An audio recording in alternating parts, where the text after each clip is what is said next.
Após a elaboração de todos os planos, cada subgerente de projeto envia-os ao gerente de projetos de integração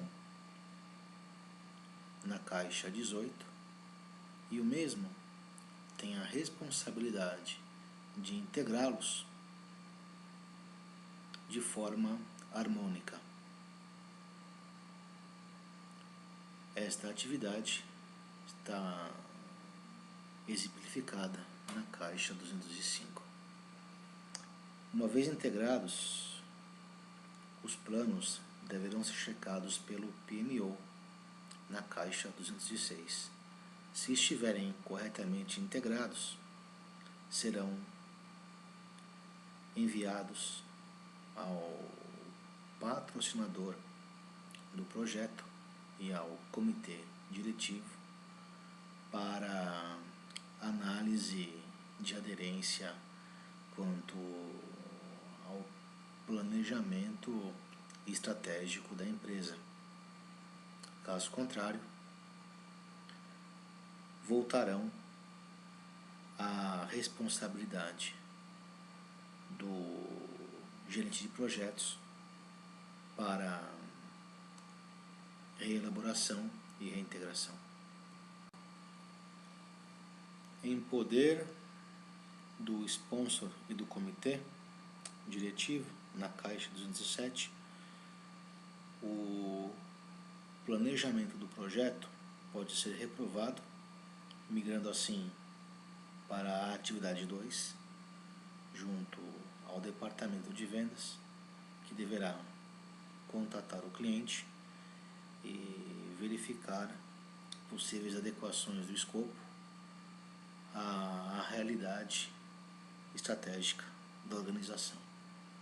Caso contrário, na caixa 207, se o projeto continuar aderente ao plano estratégico,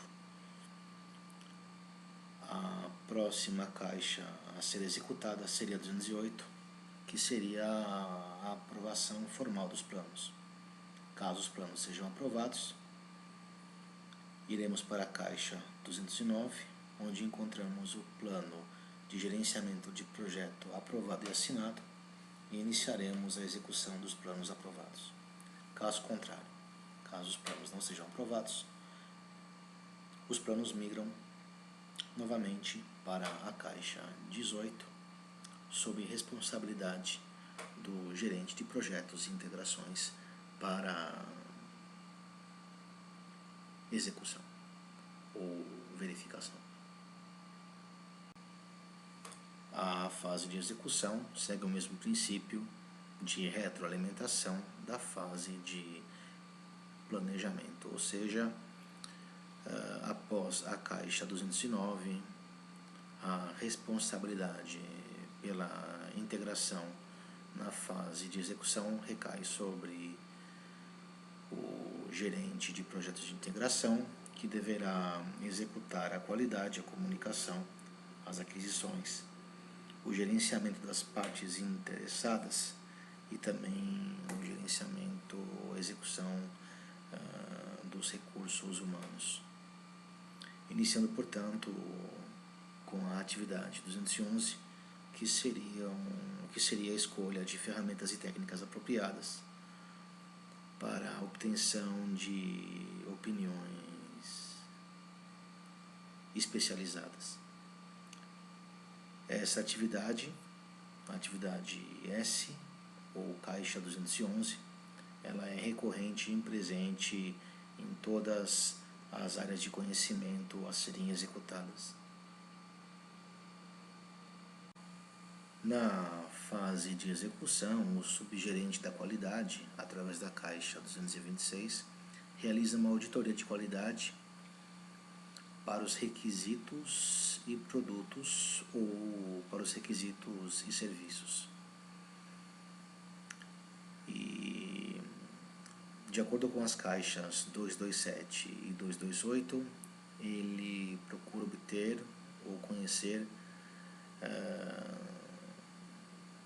desvios e uma caracterização de não conformidade. Em caso de não conformidade alta, que é o caso da caixa 229, ou média, ele elabora um plano de ação para a eliminação da não conformidade. Em todos os casos, de acordo com as caixas 230 e 231, ele alimenta um banco de dados de lições aprendidas com os planos de ações para as não conformidades ou, no caso de existirem boas práticas. Caso não haja não conformidades ou caso não hajam boas práticas, ele parte para a caixa 232, que seria a parte de auditoria de processos. O subgerente do projeto da parte de qualidade, portanto, realiza uma auditoria de processos e, de acordo com as caixas 233, 234, 235, 236 e 237, procura encontrar desvios, não conformidades médias ou altas, de modo a elaborar planos de ação para possíveis não conformidades e ou alimentar o banco de lições aprendidas com boas práticas ou com tais planos de ações para as tais não conformidades. Feito isso, ele delega a integração da execução ao gestor de projetos e de integração através da atividade 210. Dando continuidade à fase de execução, abordaremos agora a área de conhecimento de comunicação. E para essa área, continuamos a usar a escolha de ferramentas e técnicas especializadas Caixa 211 para a obtenção de opiniões dos stakeholders, Caixa 213. E nesse tópico, nessa área de conhecimentos, o gestor de comunicação ele se utiliza de um checklist de perguntas, que são as caixas 238 até a 244, para se certificar que o projeto está sendo conduzido convenientemente. As perguntas são: os desempenhos anteriores do projeto foram analisados, sim ou não? As previsões de tempo e custo, elas foram reanalisadas, sim ou não? E riscos? Riscos foram atualizados, foram verificados? O trabalho, ele foi concluído no período planejado, sim ou não? As mudanças ocorreram de forma idônea e foram aprovadas, sim ou não? E informações relevantes foram analisadas? De forma que, em caso de resposta negativa por parte de um desses tópicos, os stakeholders vêm-se motivados a retornar ao fluxo e refazer toda a cadeia de forma a garantir a execução da comunicação de forma idônea. Como saídas para esta área do conhecimento na fase de execução, temos as atualizações do Project Status Report, a formalização ou a atualização dos planos de comunicação, dos ativos de processos organizacionais e a realização de lições aprendidas, de modo que, após tal execução, fica sob responsabilidade do gerente de projetos de integração, de acordo com a Caixa 210, a integração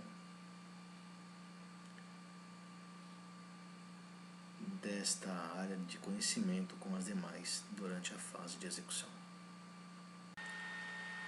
Mais uma vez salientando, em paralelo às outras áreas de conhecimento, faremos agora a execução da área de conhecimento de aquisições, iniciando pela seleção de ferramentas e técnicas da Caixa 211 para a obtenção de opiniões especializadas da Caixa 214.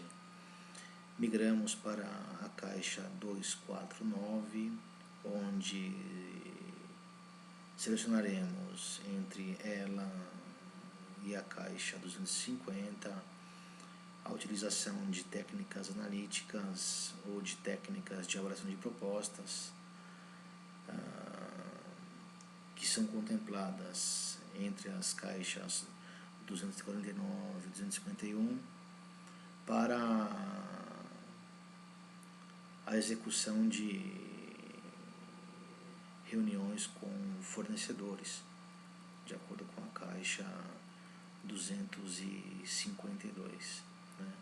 A Caixa 253 contempla a necessidade de estimativas independentes e, em caso seja isso necessário, um acordo entre compradores e fornecedores na Caixa 254 é necessário ser realizado.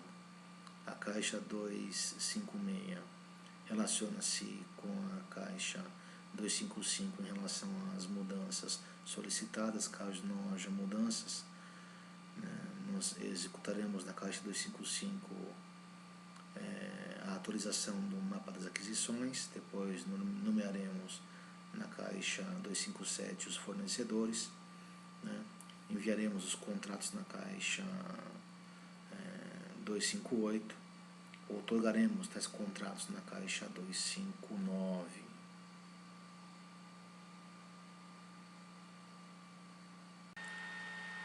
Mais uma vez salientando, em paralelo às outras áreas de conhecimento, faremos agora a execução da área de conhecimento de aquisições, iniciando pela seleção de ferramentas e técnicas da Caixa 211 para a obtenção de opiniões especializadas da Caixa 214.